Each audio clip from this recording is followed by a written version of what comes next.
My name is Jennifer Crow, and I'm going to be going over what to expect when you're inspected and seasonal startup procedure.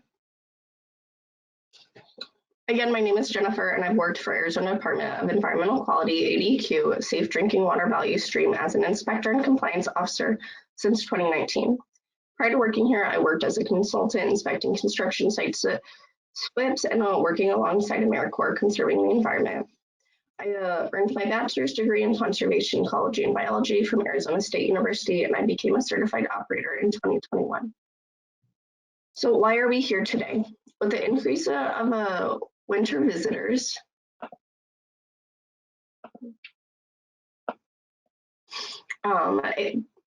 with winter visitors into Arizona this season, ADEQ wants you to be prepared for your customers. The best practices for preparing your drinking water and on-site wastewater system will be discussed during this presentation. ADEQ is here to assist you if you have any questions or concerns. All right, so what do we expect? The expectation, ADEQ's expectation is that your water system will be in compliance at the time of inspection. ADEQ provides you with all the information needed to be in compliance. As a water system owner, you are responsible for protecting the health of your customers by maintaining your system in compliance at all times. So some seasonal startup systems are summer homes, camping sites, RV parks, and roadside rest areas. So prior to opening for the season, please inspect each source. Inspecting your well. So is your well sealed? Is it intact? Are there any cracks, openings in the casing or the slab, like you can see in this photo? Are there any breaches or openings allowing contamination into any springs? Are gaskets and screens intact as well? Are there any holes in your screens, old gaskets? Is your equipment dusty or dirty that has sat idle all summer? These types of equipment can short out when starting, causing operational issues. And I know Steve went over that briefly earlier. As well as prior to opening please inspect storage or pressure tanks of all openings and checking all valves. If your system is treating, ensure that the chemical fields are functioning properly. Ensure your system has a new disinfectant. And if you have filters, please be sure to check and replace them. Flushing the system, the distribution system, and flush out your tanks to ensure any stagnant water is removed and all valves are working properly. Inspect your pipes. And flushing ADEQ recommends flushing your system before testing, and that you take one non-compliance total coliform sample before opening day. So prior to opening as well, all seasonal startup needs to fill out this revised total coliform seasonal startup procedure certification form to give to their compliance assistant coordinator, their CAC, every year before they start up. Systems only need to send in this first page. If not submitted, this can result in a violation. The second page is the seasonal startup procedure checklist. Keep this checklist in your public water systems records. The checklist goes over inspecting your well cap, well slab, sampling locations, and flushing procedure. Page 3 has information on disinfecting, follow-up actions, and if you have any cross connections in your system and what to do. So as an inspector, my coworkers and I inspect public water systems throughout Arizona. A public water system is defined as having 15 service connections or regularly serving an average of at least 25 individuals at least 60 days out of the year. A typical drinking water system layout consists of a well or source. Usually it has a DWR 55 number.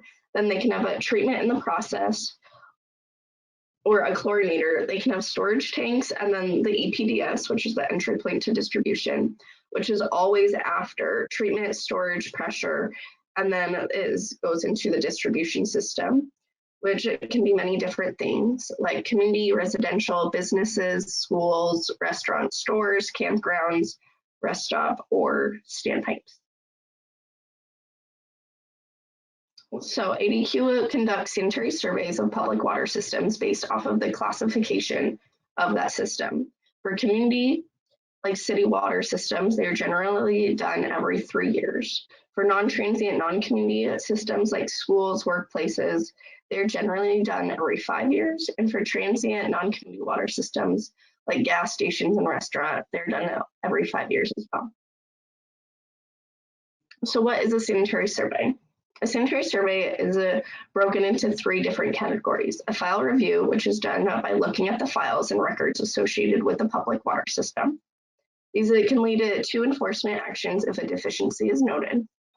An unannounced sanitary survey is an inspection of the public water system without prior notification of the representative party. And the most common is the announced sanitary surveys where the inspector, where it is an inspection of the public water system and the inspector contacts the representative party.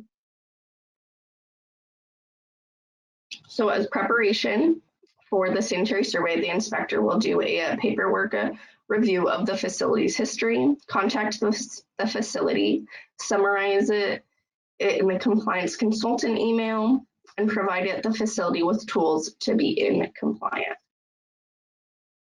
So this slide is the compliance consultant email that we send out to the representative party confirming the inspection, date, time, paperwork that we will be reviewing at the time of inspection, the current monitoring status of the system, and the history of previous inspections of the system. The pre-inspection checklist and previous inspection report will also be included in this email. The compliance consultant email for virtual inspections is also very similar. For the in-field inspection email, it goes over the app to download, which is called the timestamp camera-free app, so we can see when photos were taken and the location of them. And it goes over some of the photos that we'll need to conduct a virtual inspection. ADEQ inspectors can always ask for more photos and any questions. If you have any questions, always ask your inspector.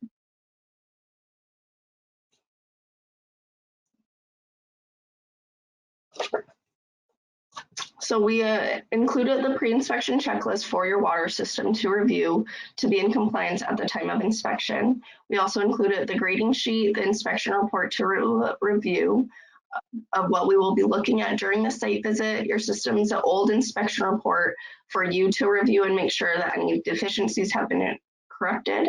And for virtual inspections, there's a list of clear and concise photographs for the inspector is also included in the emails. So this is the actual ADEQ pre-inspection checklist. This explains what inspectors will be looking at the time of inspection. Do all wells have proper air vents? Are they screened? Do they have the ability to collect a raw water sample? Do you have cracks in your well slab? Storage tanks, do they have overflow pipes? Are they screened? Does your storage tank have a gasket on the hatch? It's recommended that you fill this out beforehand, and Steve went over this in his inspection as well, or in his presentation as well. So from the data that we've gathered, 76% of facilities that complete the compliance consultation were in compliance at the time of inspection. So it is advised to complete it, and you can even show it to us and we can kind of go over it together at the time of inspection. To have a compliant inspection, have a knowledgeable person available, review your monitoring history, review any documents sent by ADEQ, and of course, go over the pre-inspection checklist, like we've just talked about. So on the day of the inspection, the ADEQ inspector will go over the notice of inspection rights form, a review of paperwork, looking at plans, maintenance logs, backflow records, and all of that. And last, we will do a walkthrough of the facility to look at all the physical components. So based off of the ARS 49104, Sites Regulatory Authority to perform the inspection, the ADEQ inspector will go over the rights, the notice of inspection rights form with the representative party and operator and ask for a signature. So this is what the notice of inspection rights form looks like.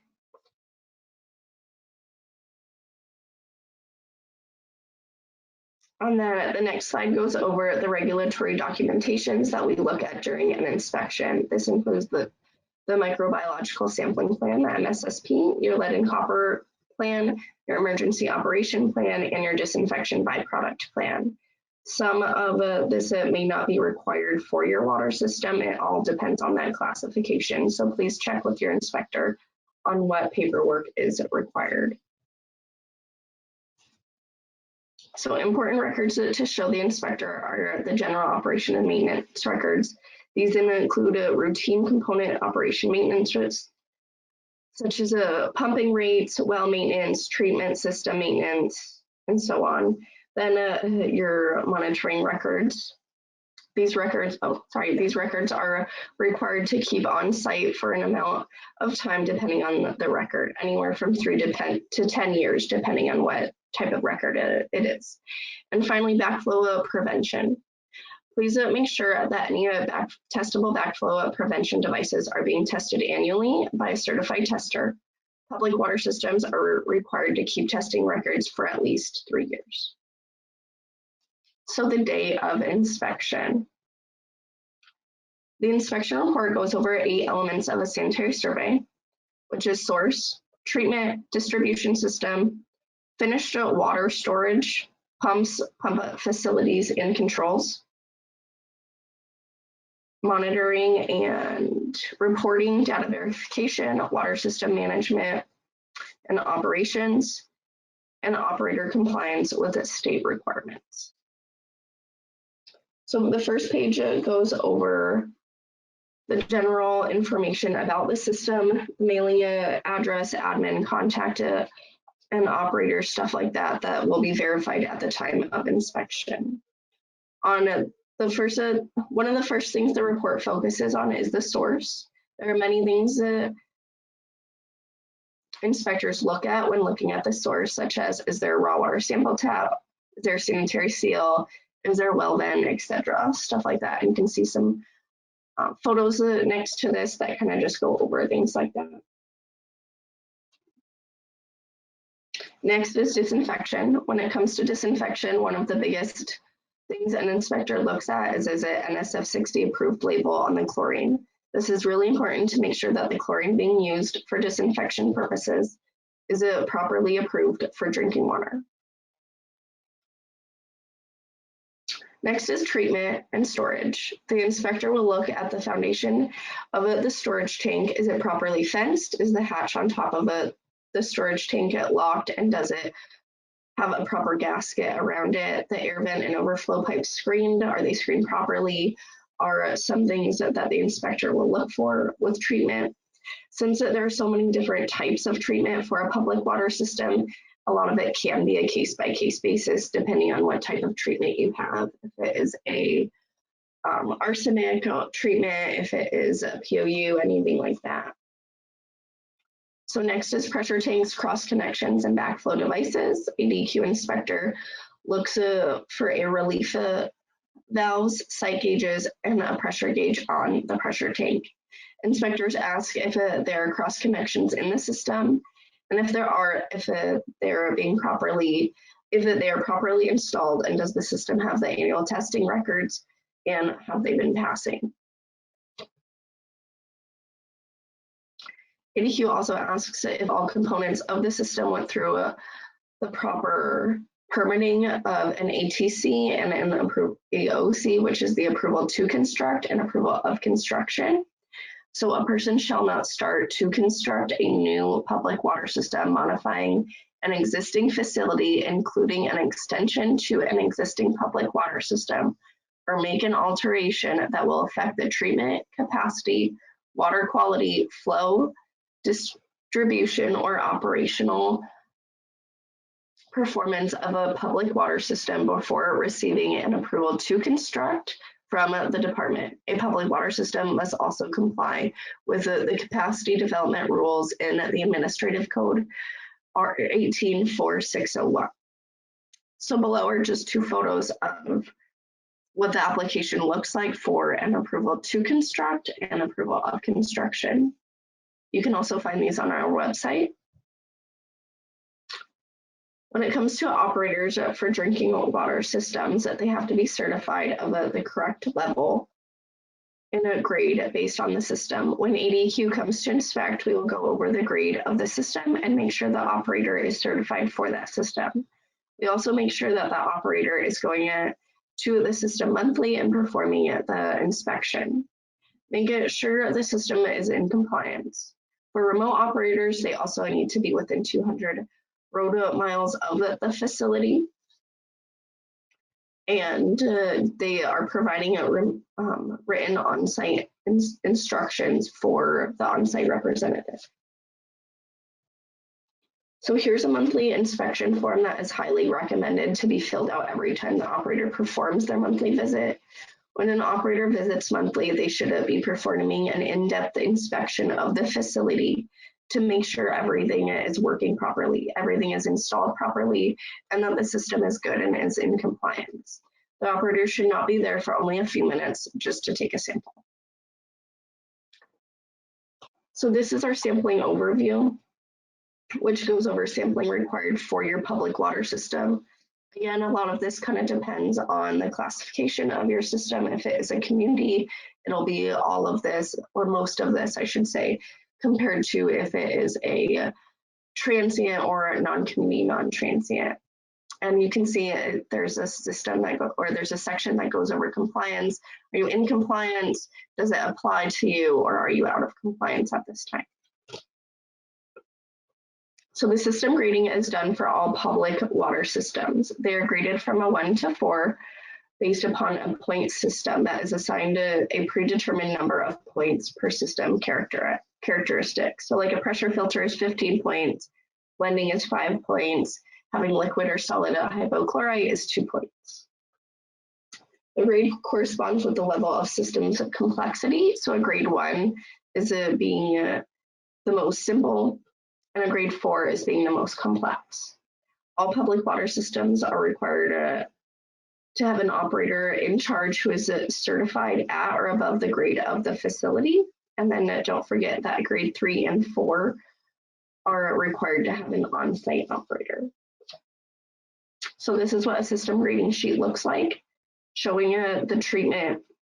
This is just showing the treatment grade, which has a lot of different components that could be related to the system, like the max design capacity, does your system have ion exchange, a gravity sand filter, and so on. And you can see the points are just automatically there. And then at the bottom, it shows the point range. So a grade 1 is anywhere between 1 to 25 points. If you get 26 points, then it becomes a grade 2, which is 26 to 50 points. A grade 3 is 51 to 70 points. And a grade 4 is 70 points and over. Here is the distribution grading sheet. It has a similar structure to the treatment one that we just went over. But it goes over storage, types of disinfection, is it liquid, solid, gas, booster stations, and again, so on. The ADEQ inspector will go over both of these grading sheets at the time of inspection.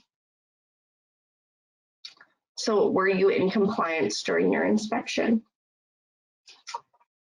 An inspection, so what happens after the inspection is an inspection report is issued to the responsible party or the on-site representative at the time of inspection. ADEQ does reserve the right to issue an inspection report after an inspection, but does not exceed 30 business days.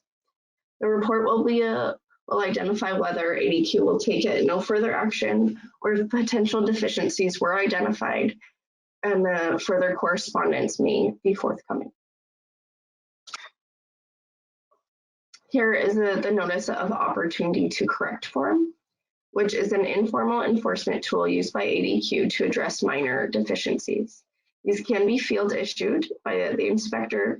Some of these deficiencies might include not having things properly screened, having cracks in your well slab, and things that can usually be these things can usually be resolved pretty quickly. This is a notice of violation, which is an informal enforcement tool by ADEQ that addresses major deficiencies. These cannot be field issued and they are finalized with manager approval. If deadlines are not met, more formal enforcement, such as like a consent order, a compliance order, or a referral to the Attorney General's office can happen. Some of these deficiencies are not having an emergency operation plan to review at the time of inspection, monitoring and reporting requirements not met, failure to obtain an approval to construct or an approval of construction, and no records of testable backflow devices. Some of the most common violations in the past year have been storage tanks overflow pipes was not screened, there was no raw water sample tap, there's excess vegetation around the storage tank, no backflow records to review on the site, and there was not a gasket on the storage tank. Like I said, a lot of these are just really common violations.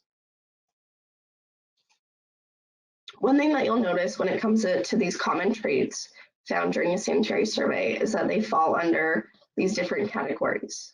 Most of the time, they're commonly issued, easy to correct. They are field issued and they are reported to the EPA as operation and maintenance deficiencies. So how do you stay in compliance? ADEQ has an awesome website and it's a great tool to help you stay in compliance. If you have questions regarding your operator certification, templates for your MSSPs, your disinfection by product, which is your DBP, or your emergency operation plan, drinking water rules, sampling guidelines, and engineering review is all on our website. So Vivian went over this a little bit earlier, but here is another, just this picture of where to go, and this is our website.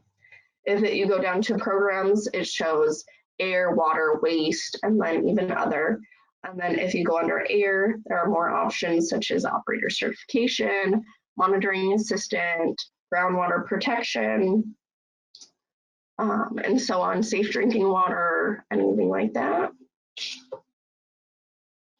So it goes, here's a few pages of that's on our website, like Vivian was talking about earlier for the operator certification. The portal's in the very top right-hand corner. You can schedule an exam. It goes over how to become a certified operator. There's great tools on there on, what to study and how to become an operator. We also have requirements for a public water system, which goes over capacity, operator MAP, operator certification, MAP, which is your monitoring assistant program, any type of requirement for that.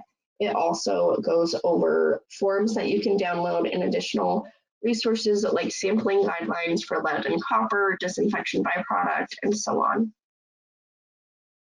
The ADEQ website also has information on engineering review for the approval to construct, approval of constructions. You can get the applications here, the engineering bulletin 8, which is your disinfection, engineering bulletin 10, as well as point of entry review, how to apply, and their phone number is up and the email is up at the top if you ever have questions.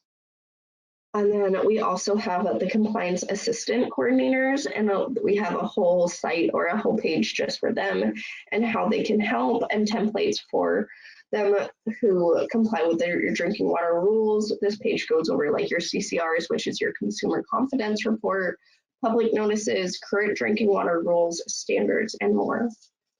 And if you ever have questions regarding any of this, please reach out to your inspector or your county community assistant coordinator, your CAC. We're always here to help and assist you.